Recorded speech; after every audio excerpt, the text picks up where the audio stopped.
1 Reis, capítulo 21.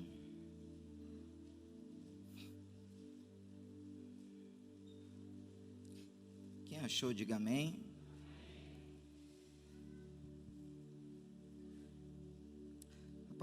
A palavra do Senhor nos fala, a partir do versículo 1, assim: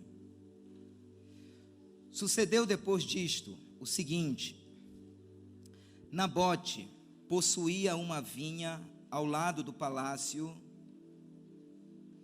que Acabe, rei de Samaria, tinha em Jezreel.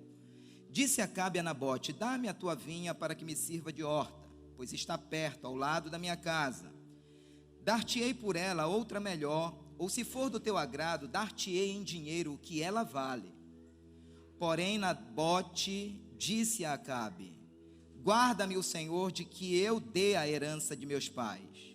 Então Acabe veio desgostoso e indignado para sua casa, por causa da palavra que Nabote lhe falara, quando disse: Não te darei a herança de meus pais. E deitou-se na sua cama, voltou o rosto e não comeu pão.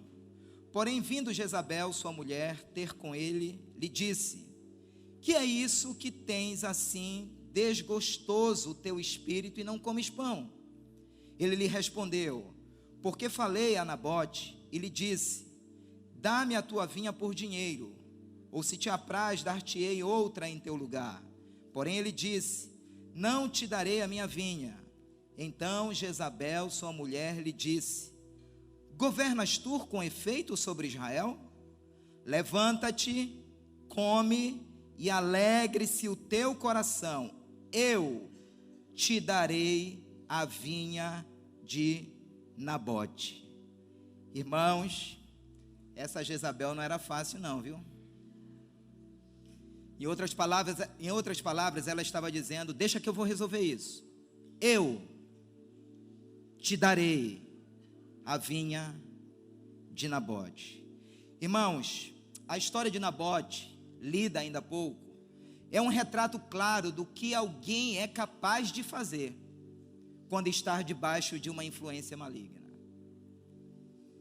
Que Deus guarde a nossa alma, que Deus guarde o nosso coração, que Deus guarde a nossa mente, que Deus guarde a nossa casa, que Deus guarde a nossa família, que Deus guarde os nossos filhos, porque fica claro para todos nós aqui, queridos, que o inferno, de alguma forma, deseja nos atingir.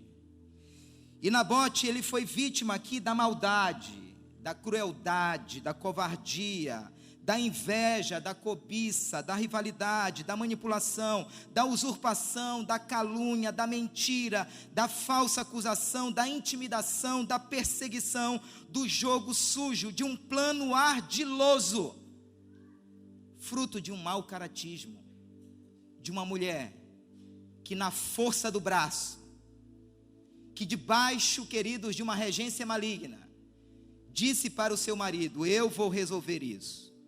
Irmãos, por que eu comecei com essa introdução? E por que eu trouxe essa história exatamente num domingo de ceia? Porque nós vivemos num mundo exatamente assim, sim ou não? Marcado pelo ódio, marcado pelo engano, marcado pela mentira, marcado pela violência. Esse é o mundo que está aí fora, sim ou não, irmãos? Esse é um mundo que está aí fora. E quando eu olhei para essa história, queridos, não nos enganemos. Essa mesma história, esse mesmo cenário, ele se repete nos dias de hoje, dentro de famílias. Irmãos, eu já ouvi cada história em contextos em que heranças estavam sendo divididas quando o pai ou a mãe morreram. De filho querer matar o outro, sim ou não? De verdadeiras disputas judiciais. Essa mesma história, ela se repete dentro das repartições. Quando pessoas, muitas vezes, em nome de um cargo, em nome de uma posição, elas são capazes de tudo. Essa mesma história, ela se repete dentro da nossa sociedade. Pessoas que às vezes não querem ficar no final da fila. E às vezes elas brigam, elas disputam. Às vezes no trânsito, de repente rola um pega. Testificou aí, irmãos? Tem que vigiar no trânsito, né? Para a carne não entrar em ação. Eu já caí nessa tentação, irmãos, confesso. Mas essa história, queridos, ela vai se repetindo no mundo político. Quantos suplentes, queridos, para tomar o lugar daquele que teve um pouquinho a mais de voto do que ele, são capazes de encomendar a morte do outro. Sim ou não, irmãos? Então nós estamos falando de algo que vai muito mais além da nossa compreensão. Jezabel aqui, queridos, não se trata de uma figura física, mas de uma influência maligna, que nós precisamos vigiar a todo custo. E eu quero dizer que as igrejas evangélicas, elas não ficam de fora, e nós precisamos vigiar. Então eu estou trazendo essa história porque nessa vida nós só podemos manifestar esses dois tipos de coração aqui. Ou nós vamos manifestar nessa vida o coração de Nabote, ou nós vamos manifestar nessa vida o coração de Acabe. Como assim, pastor? O coração de Nabote é um coração de contentamento. E nós precisamos entender isso, amados. Nabote só tinha uma vinha, mas ele estava tão feliz com aquela vinha. Ele estava tão alegre com aquela vinha. Ele investia tanto naquela vinha. E essa vinha, ela tem nome. Eu já vou dar nome para essa vinha aqui, para todos nós nessa manhã. Mas o coração de Nabote, de Acabe, perdão, estava descontente. Faltava contentamento no coração de Acabe. Irmãos, Acabe tinha um palácio. Ele tinha um palácio, mas ele estava insatisfeito. Então nessa vida nós vamos manifestar um desses dois corações, ou de contentamento. Eu sei de gente, queridos, que mora em casa de madeira, mas coloca a cabeça no travesseiro para dormir, dorme tão bem, tão feliz, tão contente, tão alegre. Eu sei de gente que está ganhando um salário mínimo, mas está glorificando tanto a Deus por aquele salário. Mas eu sei de gente também que tem tanto, mas vive tão perturbado, mas vive tão agoniado. E hoje, nesta manhã de ceia, queridos, a ceia nos convida, o Senhor nos convida numa manhã de ceia como hoje, a fazer um exame no nosso coração. Examinai-vos, porque eu preciso perguntar a mim mesmo como é que está o meu coração. Eu preciso sondar o meu coração, para que possamos desenvolver esse coração aqui, amados, de Nabote. É nesse vácuo emocional, é nesse vácuo espiritual, é nesse vácuo racional, que a influência maligna chamada Jezabel atua. E essa herança, ela é adâmica. Ela vem desde Eva, desde o jardim do Éden. Estava ali Eva, tinha tudo. Irmã, pastor Felipe, aquele jardim tinha tudo. Mas Satanás conseguiu encontrar um vácuo emocional, espiritual. Eva, se tu comeres daquele fruto, tu vais ter mais, tu serás como Deus. E é por isso, queridos, que nós precisamos estar muito certos do que Deus tem conosco.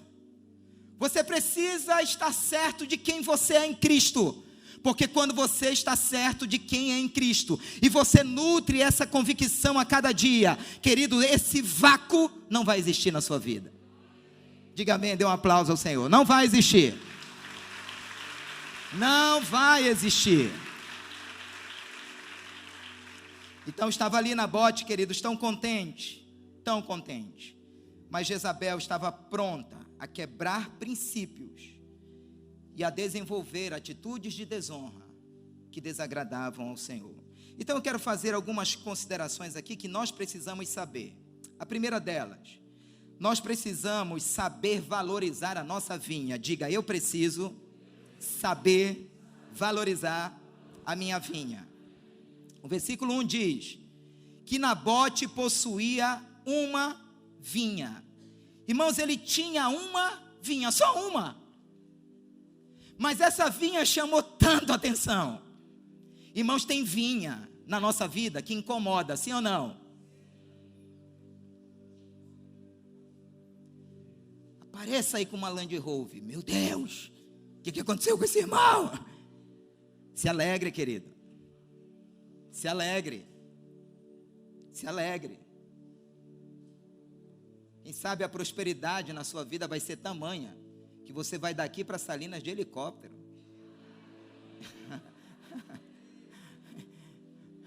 Olha, eu contei uns 20 améns aqui só. Diga para o seu irmão, ainda vou te dar uma carona, irmão. Vira meu amigo, viu?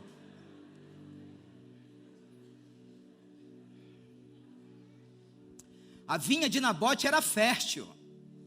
A vinha de Nabote era frutífera. Se você for pesquisar o nome Nabote, Nabote significa rebento, significa frutífero.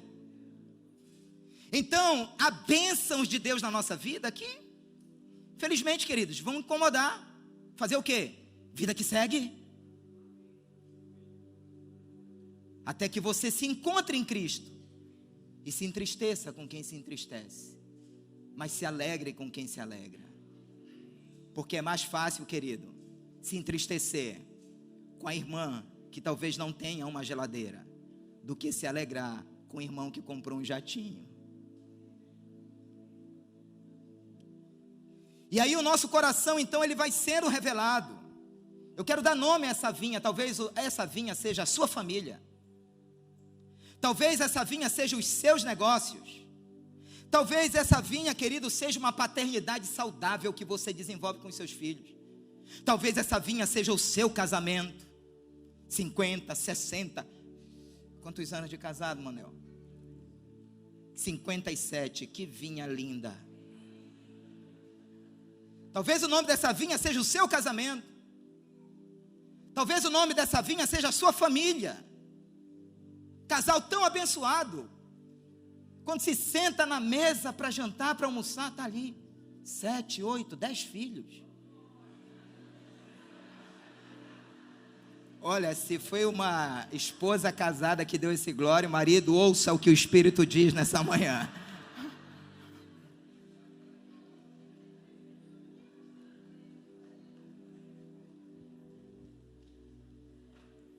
Talvez essa vinha seja o teu chamado, seja o teu ministério. A pergunta nesta manhã é a seguinte: de que forma nós estamos cuidando da nossa vinha? De que forma nós estamos investindo na nossa vinha? Porque, querido, se a tua vinha se chama casamento, você tem que cuidar dessa vinha, para que a infidelidade conjugal não chegue nela. Porque o inimigo tem interesse em destruir essa vinha. Se a tua vinha se chama paternidade saudável, você tem que cuidar dessa vinha, para que os conflitos na área da sexualidade não cheguem na vida dos seus filhos. Se o nome dessa vinha se chama seus negócios profissionais, você tem que cuidar desses negócios de uma tal forma, que o seu sócio, os seus sócios, não desenvolvam um comportamento escuso. Se o nome dessa vinha, querido, se chama o teu chamado, o teu ministério, você tem que cuidar dele. Porque até entre os discípulos de Jesus, houve uma discussão, lá em Lucas 22, 24, para saber quem era que seria o maior. E é por isso, amados, que nós não estamos isentos desses ataques. E nós precisamos cuidar da nossa vinha. Nós precisamos cuidar da nossa vinha, e assim estava se comportando Nabote. Em segundo lugar, uma outra coisa que eu preciso saber lidar com as pressões da vida. E aqui no versículo 2, o rei, queridos, não era qualquer pessoa não, era o próprio rei que chegou para Nabote e disse: me dá a tua vinha, me vende, vamos trocar. Eu quero te dar uma vinha melhor do que essa. Irmãos, haverá momentos na vida exatamente assim, em que você será pressionado a abrir mão daquilo que Deus te deu. E eu quero, com autoridade espiritual nessa noite, dizer que Deus te deu dons, que Deus te deu unção, que Deus te deu um chamado, que Deus te deu talento, mas haverá momentos, amados, de tribulação, de provações tão tenebrosas, com um único objetivo: calar você, fazer com que esses dons permaneçam inoperantes, fazer com que esses dons se apaguem da sua vida.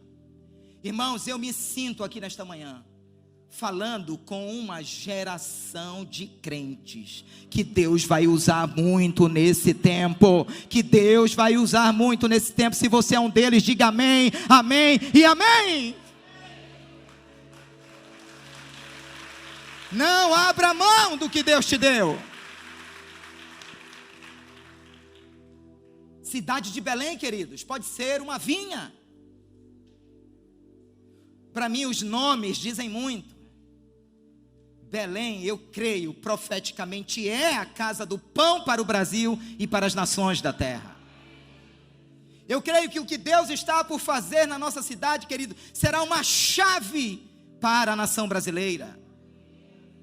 Porque enquanto os governantes e os políticos continuarem olhando para os acontecimentos da nossa nação apenas com um olhar natural, pouca coisa vai mudar. Mas a partir do momento que a igreja se levantar com voz profética nesta cidade, rasgando os céus em oração e intercessão, Deus vai desbancar esse altar que está aí para trazer uma nova estação para a nossa cidade.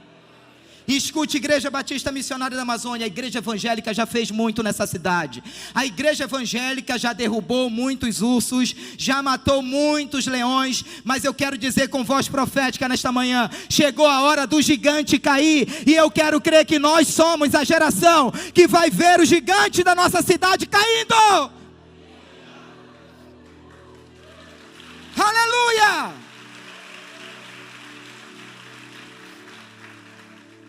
Que Belém seja essa vinha nos próximos anos, onde a economia da nossa cidade será abençoada, onde haverá prosperidade, onde haverá paz, onde as pessoas transitarão nos seus bairros em plena paz, onde nós abriremos jornais, queridos, aos domingos, nas segundas, nas terças, e não vamos ler nenhum registro de homicídio na nossa cidade. Deus pode fazer isso.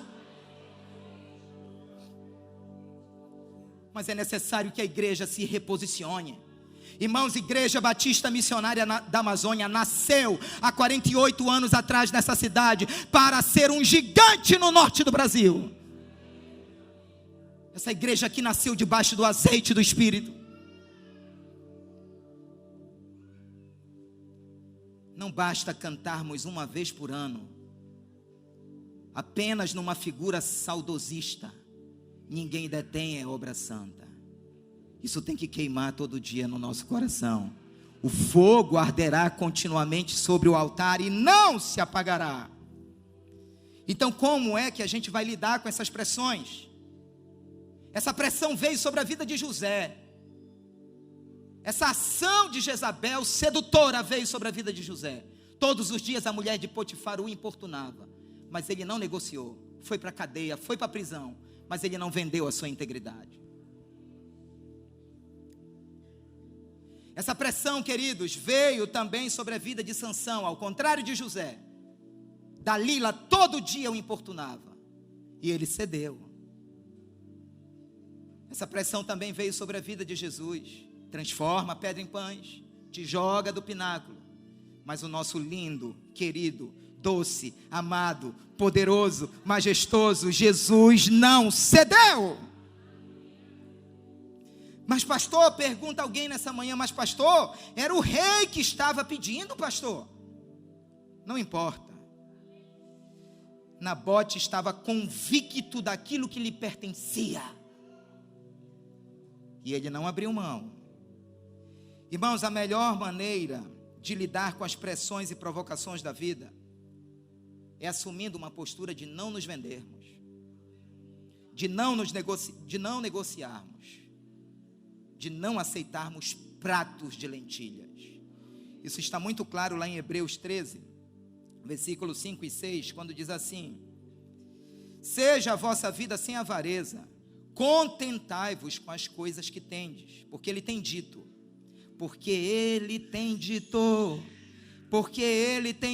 de maneira alguma te deixarei, nunca jamais te abandonarei. Assim afirmemos confiantemente: o Senhor é o meu auxílio, não temerei, que poderá me fazer o homem. Aleluia! É dessa convicção que eu estou falando.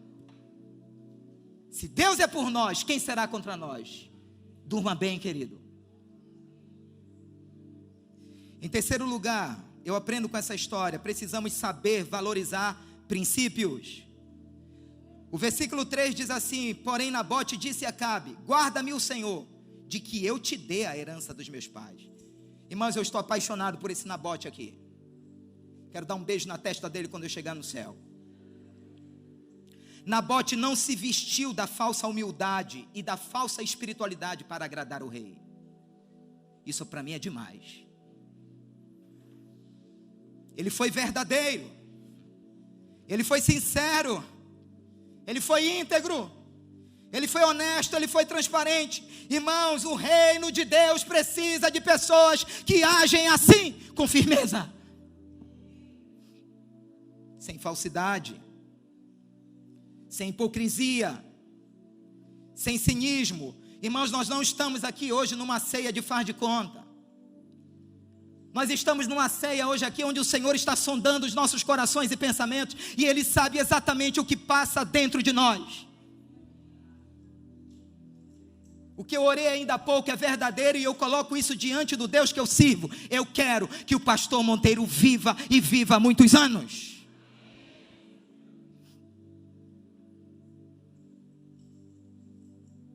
Porque o nosso coração, ele precisa estar transparente diante do Senhor. E é nesse ponto que nós precisamos confessar a nossa concupiscência por afetividade. Pastor, o que é isso? O senhor quase fala em línguas. Concupiscência por afetividade é você se vestir de uma máscara para querer agradar a todos. Querido, escute, nem Jesus agradou a todos, então se liberte.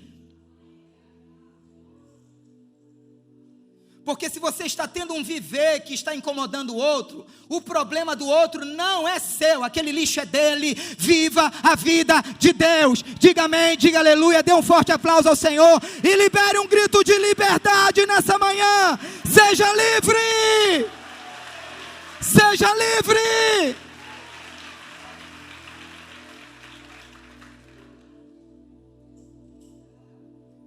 Um viver saudável vai passando por isso, amados.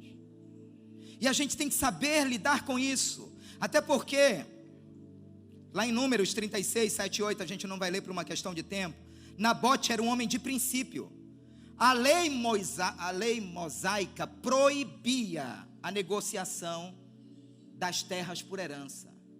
E Nabote sabia disso. A lei proibia. Nabote estava agindo dentro da legalidade, dentro da lei, dentro de princípio. Era uma herança inegociável. Escute, Igreja Batista Missionária da Amazônia, aquilo que você tem de melhor na vida não é o seu carro de marca, não é a sua casa na beira da praia, não é o seu extrato bancário. Aquilo que você tem de melhor na vida é o seu relacionamento com Deus e o seu caráter. Porque se você não tiver um bom caráter, você coloca toda a unção de Deus na sua vida a perder.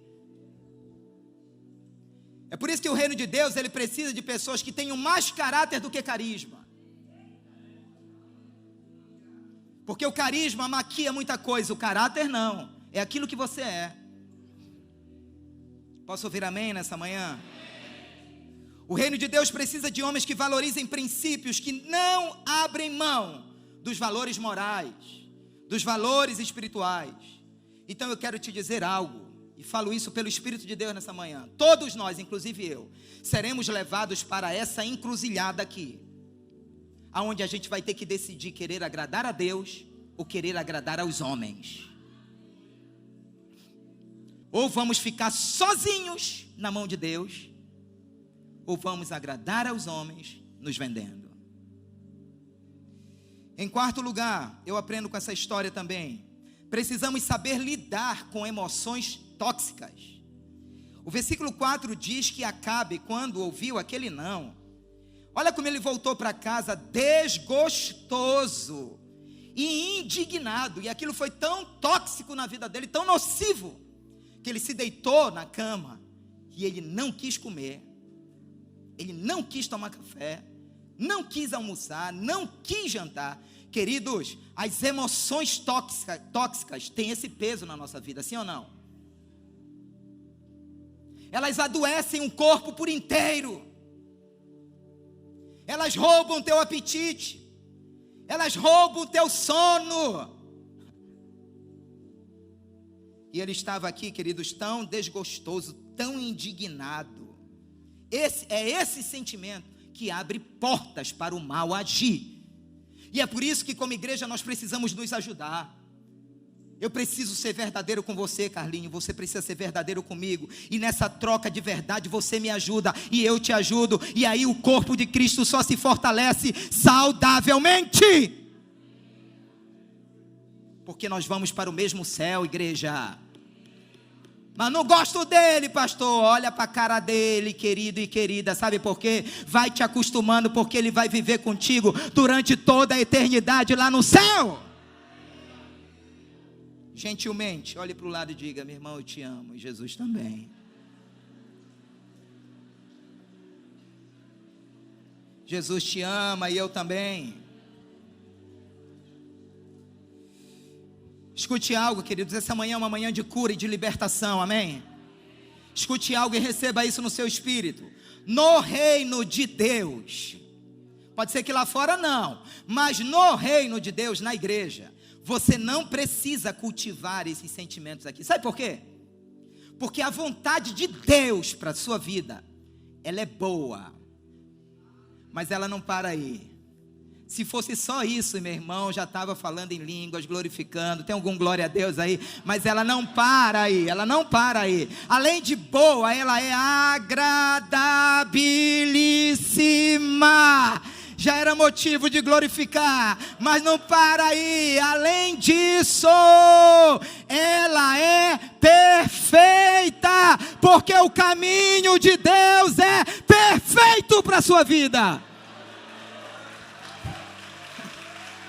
Se esse aplauso é para Jesus mais forte, e libere um grito de liberdade nessa manhã. Somos livres.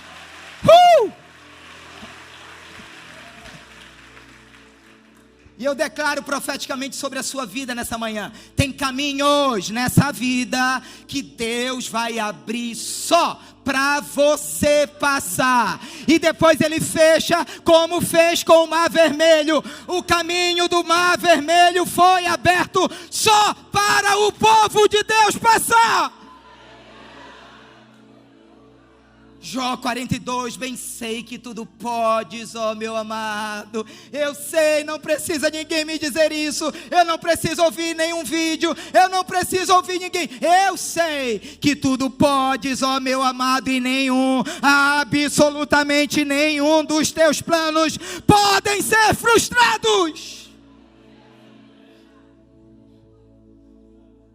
Se frustrou, se alegre. Porque não era o plano de Deus. Porque o plano de Deus, ele não frustra. Ele não frustra. Relaxa. Durma bem.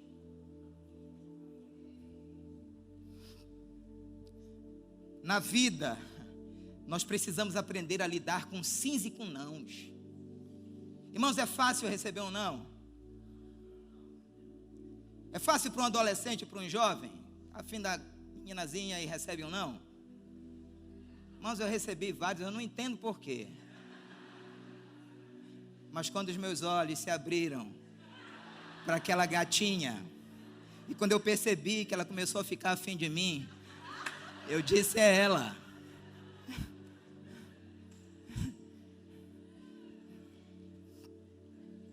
Viu, Nicole e Lohane? Eu vou dar dica para vocês, viu? Esse é o nosso Deus, amado. Esse é o nosso Deus. Não tem porquê ficar contrariado com não, ficar melindroso. Na vida a gente precisa aprender a ouvir não também. É por isso que nós precisamos de uma liderança que nos confronte. Porque o pai que ama, ele disciplina, ele diz não também. Adonias foi um filho problemático no reinado de Davi, porque nunca aprendeu a ouvir não. Eu como pastor preciso ouvir não. Eu como pastor preciso ser confrontado. Porque o corpo de Cristo, ele vai funcionando assim. Às vezes o que eu não estou vendo, o meu irmão está vendo. E já caminhando para o final, uma outra coisa que eu preciso saber. Eu preciso saber discernir a infiltração do inimigo. E está aqui no versículo 5 e 6. A Jezabel chegou e disse assim: Nabote, mozinho, o que está acontecendo, fofinho da minha vida? Que bico é esse? Que semblante de doente é esse? Te namorou ontem, o que está acontecendo, amor?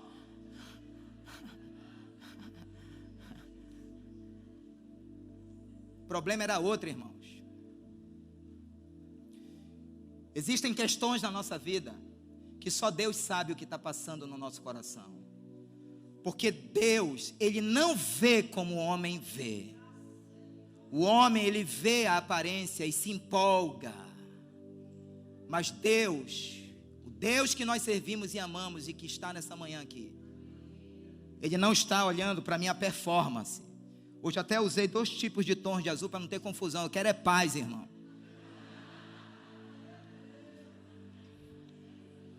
Só que Deus, Ele não está olhando para a nossa performance humana, para a nossa oratória humana.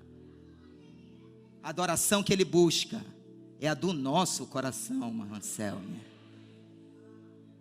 A adoração que Ele busca não é a cantada, mas é aquela que tem raízes no mais profundo do nosso íntimo. Porque o que adianta eu estar cantando aqui, mas minha cabeça está no motel, está na prostituição. Esse povo honra-me com os lábios, mas o coração está longe de mim, disse o Senhor por intermédio de Isaías. Quanto mais, queridos, o nosso culto for verdadeiro diante do Senhor, mais glória haverá nesse lugar.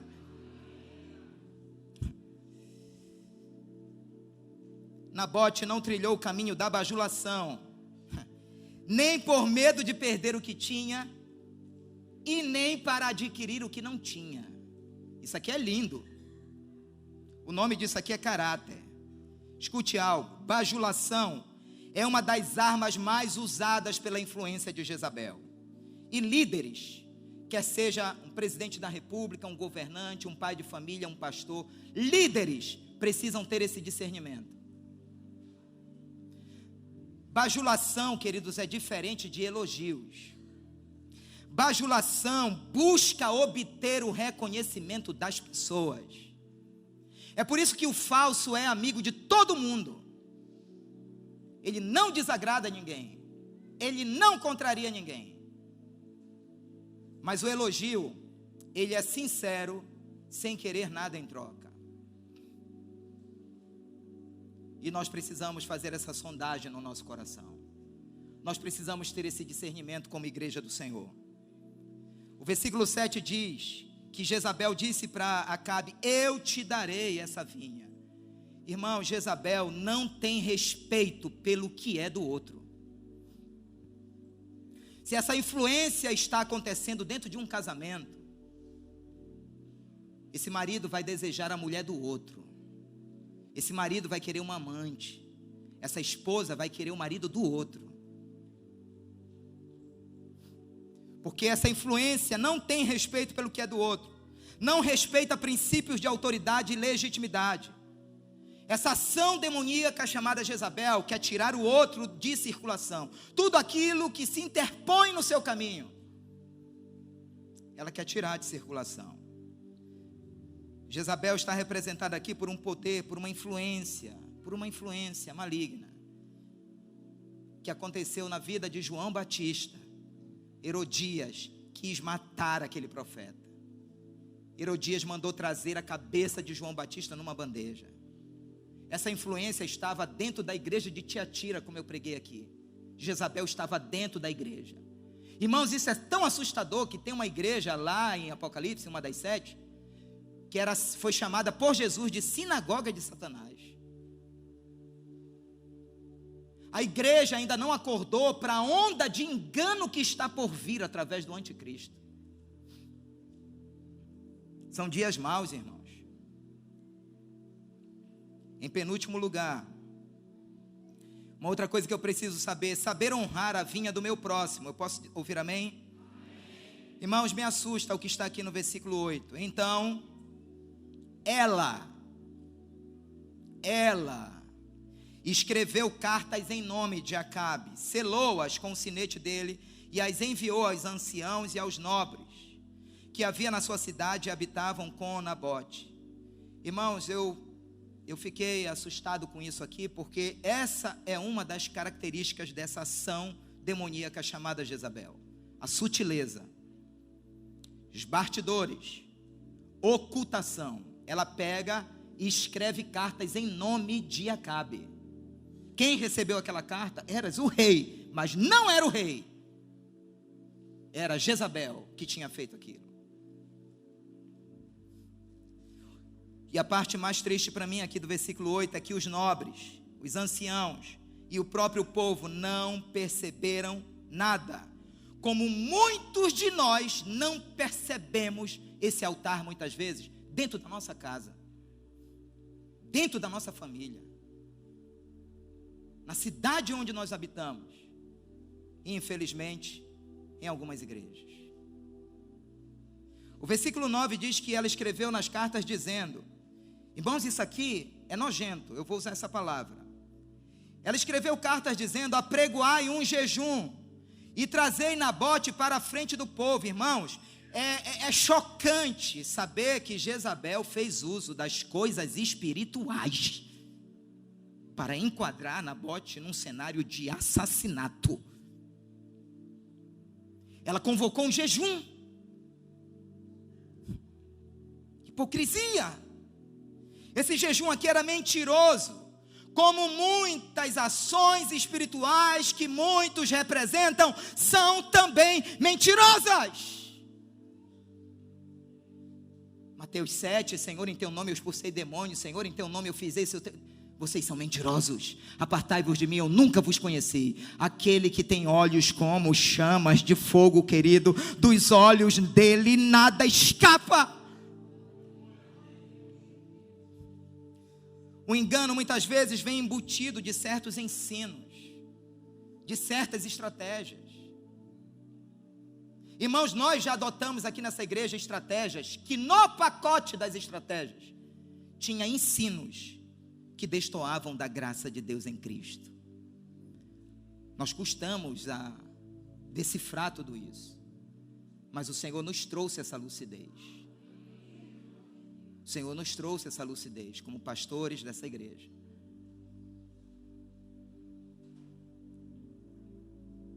Quantos ensinos, queridos, vão se infiltrando sutilmente. Às vezes certas amizades estão te levando para a cova, para o buraco. Certos relacionamentos, mas eu quero. Vai. Versículo 10. Olha o teatro que Jezabel armou aqui. Fazei sentar de frente dele 2 homens malignos. Esses 2 homens malignos, irmãos, se eles não se arrependeram, eles estão no inferno hoje. Porque esses 2 homens malignos aqui, eles foram comprados. Um complô foi montado aqui, que testemunham contra ele, dizendo, blasfemastes contra Deus e contra o rei, depois levai-o para fora e apedrejai-o para que morra. Irmãos, a igreja do Senhor Jesus, ela é chamada para operar na verdade, na sinceridade, na honestidade, na integridade, na compaixão. Agora eu pergunto nesta manhã, quem vai discernir essa onda de engano?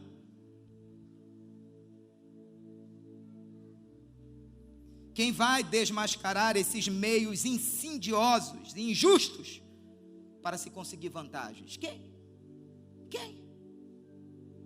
Pasmem vocês, lá em Atos 16, 17, quando Paulo começou a entrar naquela cidade pregando o evangelho, tinha uma menina, uma jovem adivinhadora, possessa de espírito maligno.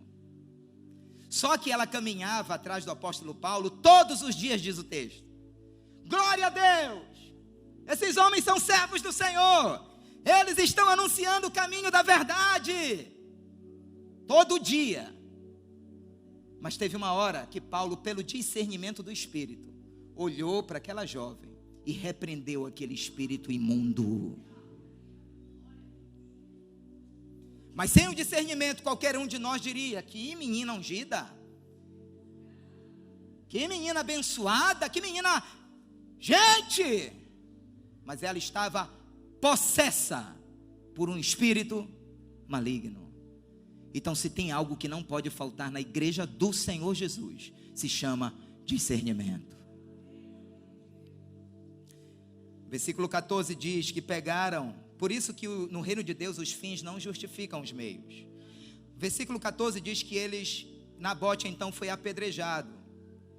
Agora veja, com quem Jezabel aprendeu essa arte de matar o outro, de assassinar o outro, de eliminar o outro? Ah, irmãos, eu fui atrás. Estou na cola de Jezabel. Eu fui atrás. Ela aprendeu essa arte do engano e da manipulação, sabe com quem? Com Etibal, seu pai. Ele se tornou rei dos Sidônios por intermédio da espada e do assassinato. Ele matou o rei Félix para poder assumir o trono. Etibal se tornou rei dos Sidônios, está lá em 1 Reis 16, 31. Se você for conhecer a história dos Sidônios e da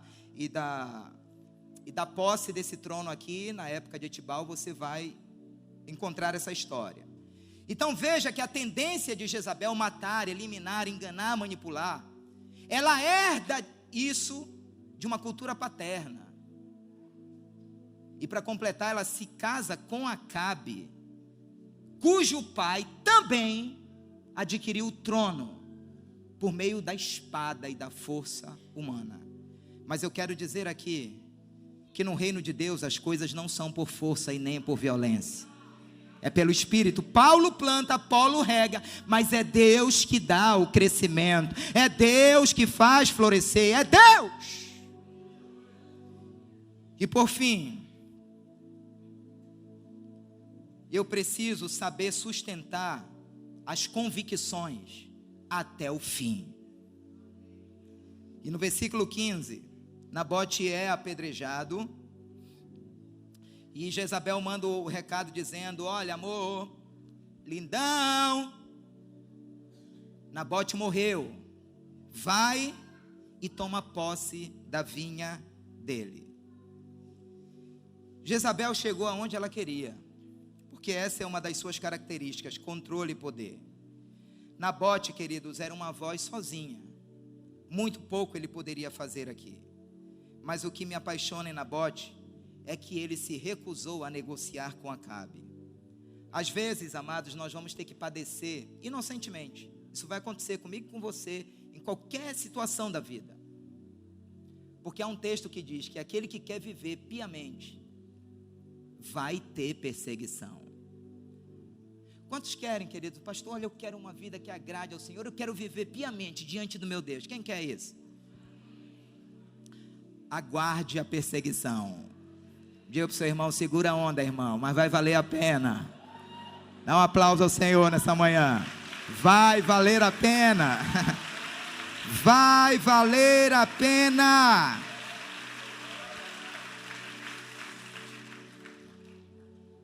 O último versículo: tendo Acabe ouvido que Nabote era morto, levantou-se para descer para a vinha de Nabote, para tomar posse dela. Só que nós não temos tempo, e isso levaria muito mais tempo. Se você for... Olha, irmãos, a verdade. Se fosse... Você vai continuar lendo a partir do versículo 17. O juízo de Deus veio, porque sempre vem. Essa foi a palavra que Deus colocou no meu coração para a sua vida nessa manhã. Que o Senhor seja louvado e exaltado nessa manhã, em nome de Jesus.